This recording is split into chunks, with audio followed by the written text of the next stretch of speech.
Well, good morning all. Happy Tuesday. I'm headed off here to continue on with the Tele-handler Fuel saga. So the other day it stalled in the yard and I suspected it had gunk up in that lift pump, which it did. I cleaned that all up. I put all new lines on it and I still have the same issue. But crazy enough, I had an issue where it wouldn't shut off when I turned the key off. So now I'm thinking, this could even be an electrical issue. So there is that, what I think is that electric solenoid that cuts the fuel out. Maybe those wires are not getting a good connection. I'm not too sure.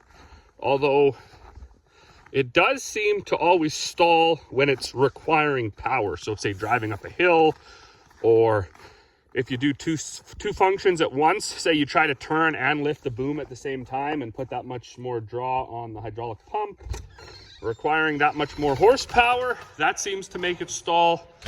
So it doesn't seem to just stall randomly. It'll idle all day. But once you start to demand power, that's when it stalls. So my only thought for the electrical part would be this guy right here. And these wires aren't the greatest. They're a bit whatever. So I might pull that off here and have a look. Just see, maybe this isn't making a good connection. This is new. That was one of the original things I replaced when I had the first fuel issue.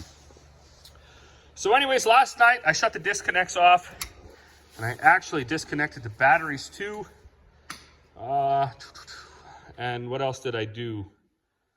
I did something else. Oh, what I found interesting was there's two ports coming out of that tank. One is obviously to supply the engine with fuel, and one is a return. This one is hooked up to one side, and this one is hooked up to the other side. When I took these off, there was no fuel dripped out of them, and the tank is full of fuel, so it should have. So I blew air back through them, and then fuel started to flow out of one line. So I kind of assumed that that is supposed to be the supply line because fuel didn't flow out of the other line. So I switched them from here to here. This is now the supply is supposed to come from the tank, go through this filter, then this one goes back to that lift pump, and then this hard line comes out of that lift pump, and then this line goes back as a return, this plastic line up here. So these lines are all new. There is no air in this. This thing ran all day yesterday, so that's not the issue.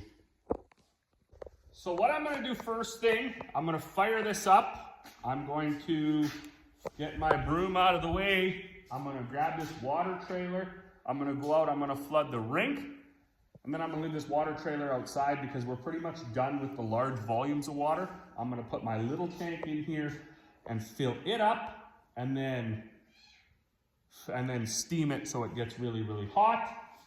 And that will give me some time to know if this is gonna stall or not.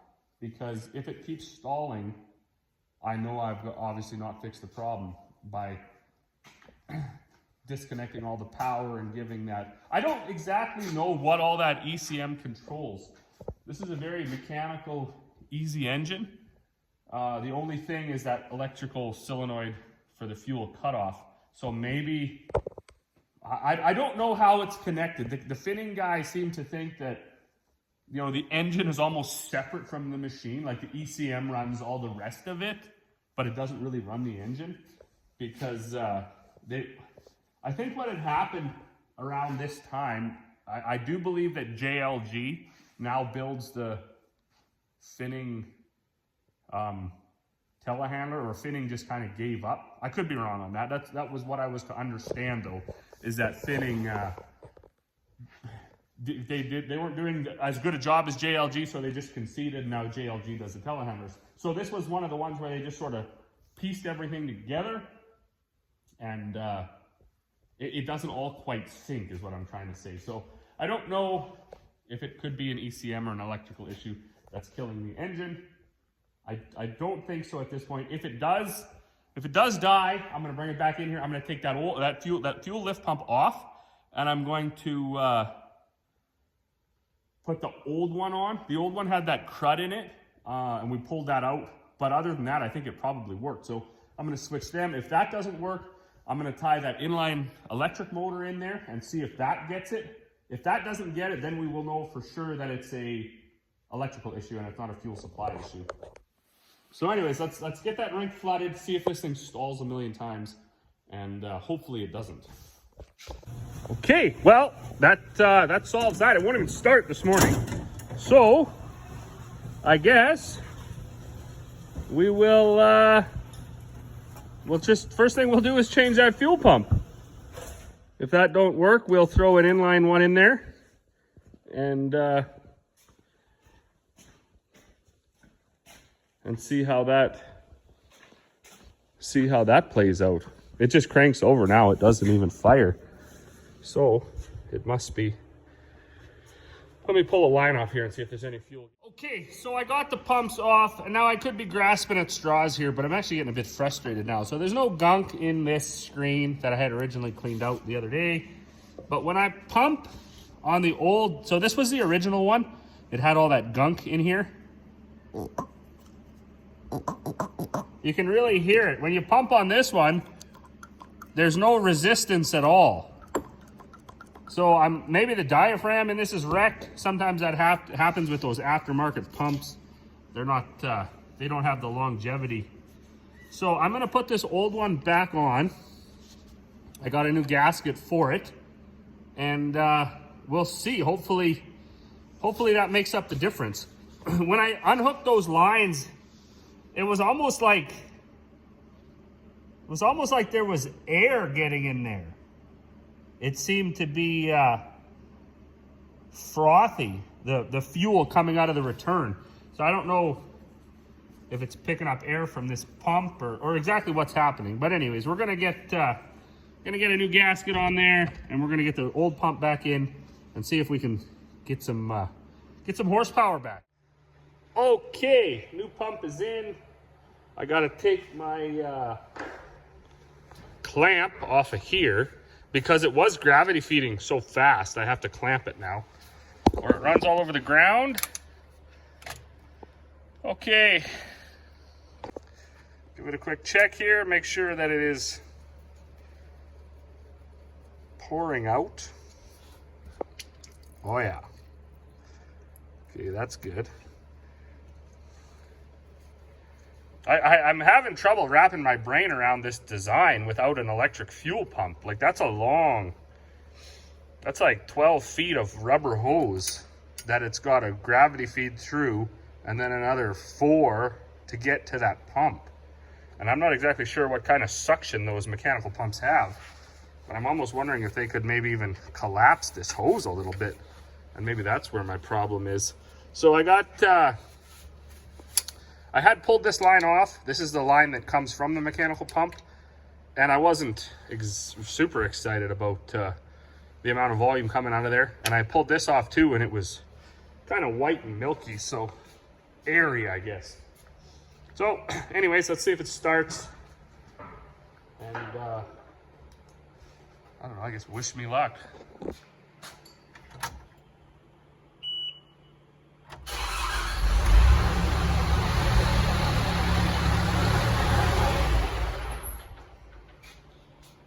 Unbelievable.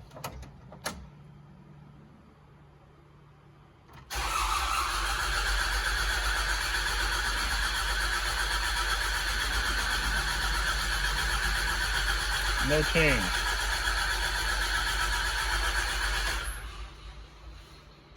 That's so frustrating. So it's obviously not the pump.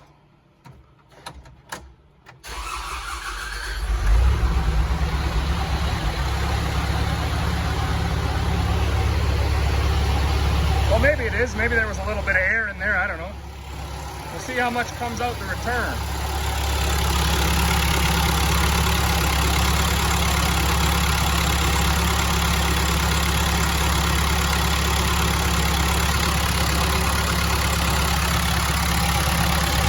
Oh, that's more, and it's not milky either.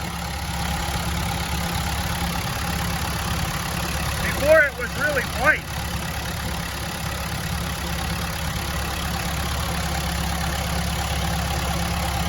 It's got pressure too. Huh, okay. Maybe we're on the winning track here. Well, I snuck back in the shop because it's cold outside, but that is some top shelf service. So that's our neighbor, the machinist. She just dropped off a part of a spin spreader. So the neighbor actually was going to use this, and he got it to his place and he got it filled and everything. And on the way to the field, something let go, these bolts fell out or whatever, and yeah, bang, it busted off all these spinners. So can't really get parts for this old John Deere thing. So he took it over to Derek, the machinist, and Derek fixed it up for us. So very excited about that. If you're in the Peace Country here and you need something fixed, you know, maybe the parts people are saying you can't get the parts anymore, maybe the parts are crazy expensive, definitely give him a shout. He fixes a lot of stuff for us now. In fact, the other day when my unloader for my mix mill piled up, there's a bevel gear coming up and then a bevel gear going out, and then there's of course the one that connects those two, so, and it rides on a shaft. There was a bushing in there, basically just, you know, just your average brass bushing, you know, something like this, but brass.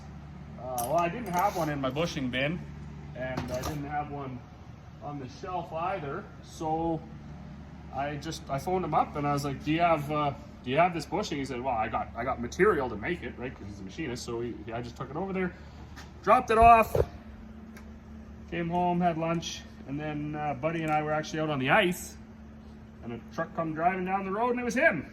Well, it was his boy anyways, and yeah, here you go. So amazing, amazing.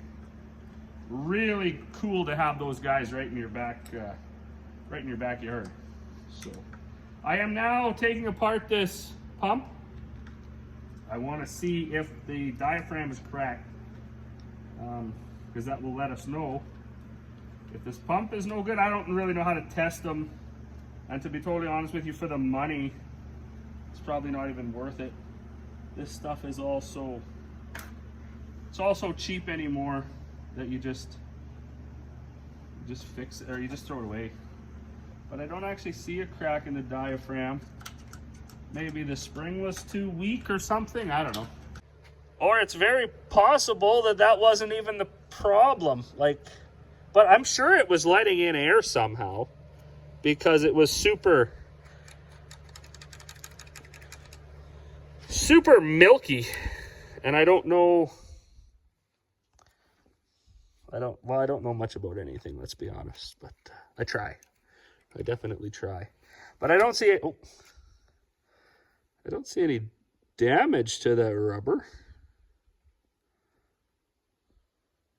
Probably, I'm going to run my telehandler for a bit today. I'm going to go flood that rink now. And then, well, that probably was supposed to be in there in a certain way. I'm going to go flood my rink now. What the heck is that? A little piece of metal. That's not good. Hopefully that come off of here. Yeah, gonna go flood my rink now, see if my telehandler runs better. It may run better. I'm optimistic, cautiously optimistic now. We dropped off this pretty cool calendar too, showing some of the things they've done. I'm not exactly sure. That looks exactly like the head gasket out of this telehandler. So obviously they machined a, I don't even know what that is. I guess maybe a plate. Some grain rollers, water tank. Oh, even, look at that. They built us our fire pit. So, not sure what they're doing here.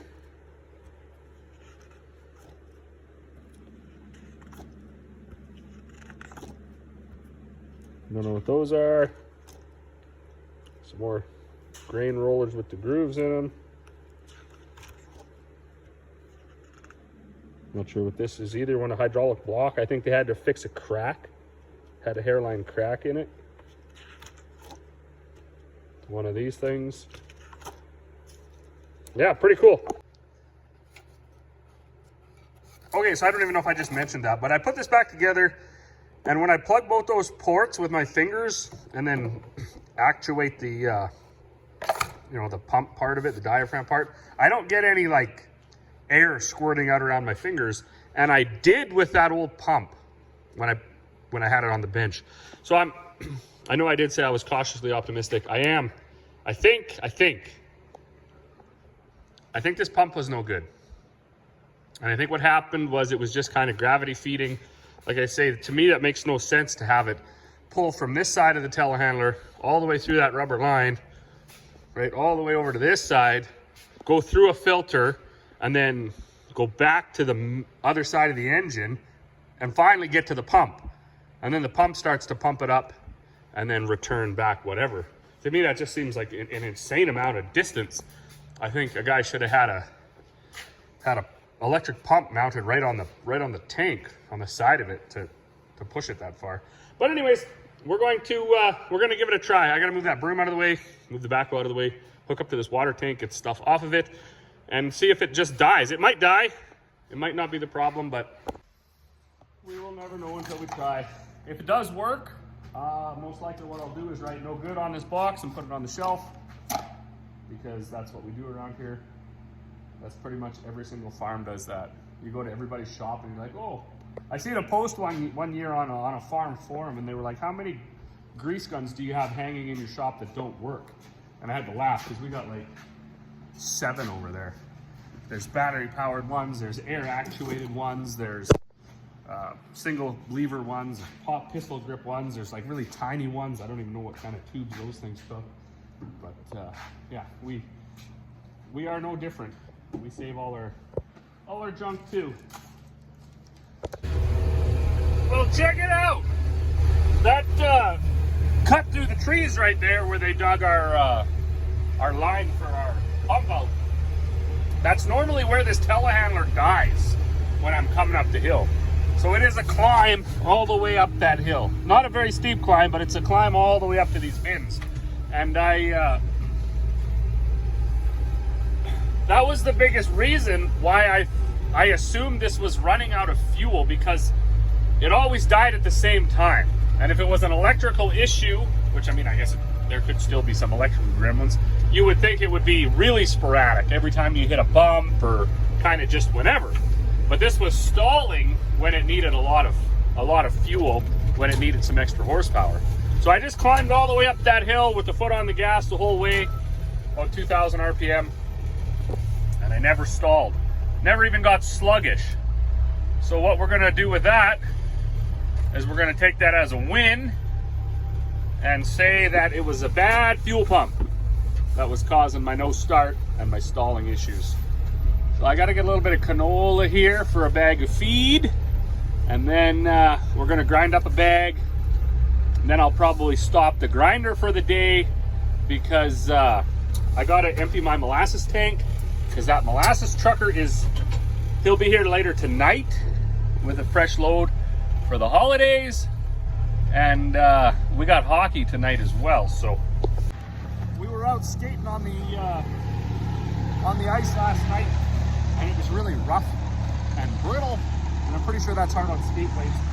So we're going to after I make this bag and get it set off to the side, I'm going to go sharpen the kids' skates. I'm going to unload all the molasses out of my tanks. I'm going to, I don't even know.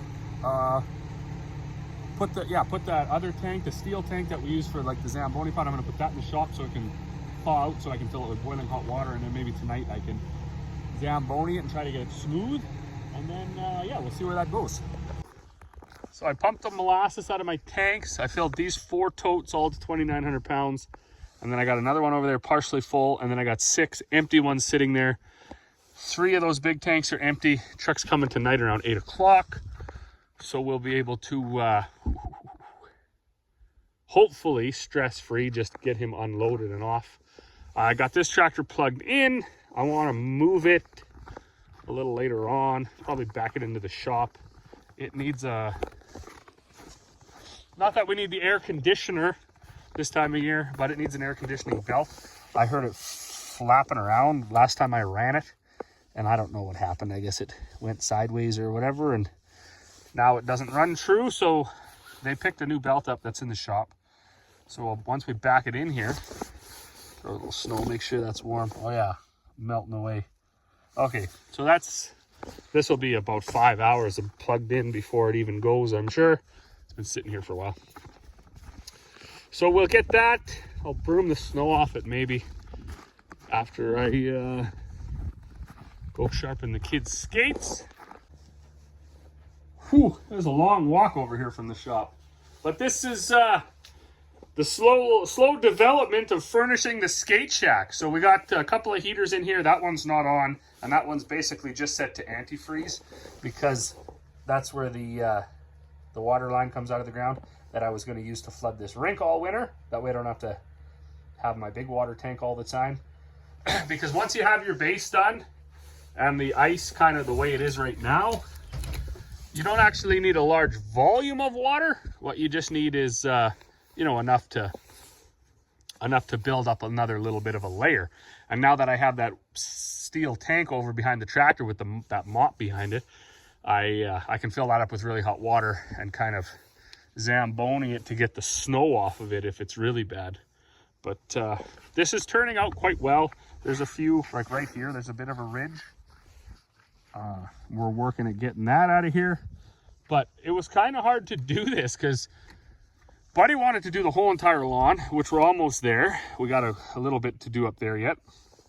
But Emmy wanted it to be so you could skate up and order hot chocolate because she wants to, over this holiday, she wants to use this as her, I don't know, coffee shack, I guess. So we had to kind of make an L shape here so you can skate up and get your hot chocolate from the window. And then Buddy also wanted it, and so did Emmy. They wanted the fire pit in the ice so you could start a fire and skate around it. That was the hardest, and then actually probably the most costly, because I was doing so well, and then about 2 nights ago, I was come out here to get the snow off of it, and I just got a little too close, and I slid into it, and boom, wrecked it. So that's unfortunate, right? Some CNC table or whatever did a good job of cutting all those designs out, and it was a really nice fire pit, but I guess she goes in the garbage in the spring. It's frozen in the ground now, so that won't be. And here's the yeah, in the skate shack we put this carpet down. I was gonna get a rubber mat, I probably still will, but we also had this carpet in the shop not doing anything, and it was this size. I never even cut it. I just brought it over here and it basically fit right in. A couple of benches to sit on. And then, I mean, the rest of this was already in here, right? This was purchased from Ritchie Brothers. I bought it because I knew for $1,500 I could not build this. You know, even if I could have built it financially and saved that some of the $1,500, I didn't have the time to do it. So I expect at some point we'll probably knock that counter out of there. We don't really need a knowledge box, if you will, is kind of what this looks like. But I mean, it can stay here for now and people can put their stuff on it. Got the helmets and skates up there, and it turned out very well. I'm very happy, minus wrecking Mom's fire pit, but I doubt she'll be too sad. I think she's excited that she's going to have a warm place to watch the kids skate. But anyways, back to that sharpener. We actually did buy our own skate sharpener for a couple of reasons. One reason being this natural ice is quite hard on the edges of skates, so you need to sharpen them more frequently. And then number two, though, probably the most reason number two, why we got it was like just a little bit of time management. So some of the rinks in our communities, in our county, don't have skate sharpeners in them. So if you're going to play hockey and you say forgot to sharpen your skates, now you gotta either stop in the city, Canadian Tire or Ernie's or someplace like that and get your skates sharpened, or you gotta run to another rink that has a sharpener and get them sharpened. Also, our arena does have a sharpener, but you gotta get there early, right? There's usually a lineup of people getting their skates sharpened, so you gotta leave earlier than normal to do that. And for us, I don't know, the skate sharpeners were on sale. We're gonna need one here over the winter to sharpen our own skates and to save that time and not having to run to the arena earlier. It just made sense for us. A little bit of a time management thing there. So I'm gonna grab out everybody's skates and go in and sharpen them, and then go in for lunch. And then by that time, we'll be basically ready to go to hockey. And we're down to one car. So the last video, that flashing thing, I think Corey needs an engine. I think it was, so they said, oh, a cylinder 3 misfire, but they got to pull the engine out, pull it all apart and see what's wrong with it. And then, I mean, I expect at that point though, I don't know, they were talking about scorching in the cylinder, but I think for a car that doesn't have 4,000 kilometers on it, never even had an oil change, it's probably going to get an engine. That would be my guess. So anyways, we're down to one car, but not a big deal because I don't go anywhere anyways. So this is the one we got. They're really popular. They're all over the internet right now. I don't know if they're the best skate sharpener, but they certainly have the best marketing. So there's some trinkets that go with it. I don't really know how to use them all or if that's all that important, but let me try to set my phone down somewhere. It's almost not possible without a tripod here. So anyways, you push your hand down on here, opens up the jaws, put your skate in there, and then I think you're supposed to line that wheel up. I don't really know why this part is a thing. Anyways, you do that, and then push play, do a couple more cycles, and then push play.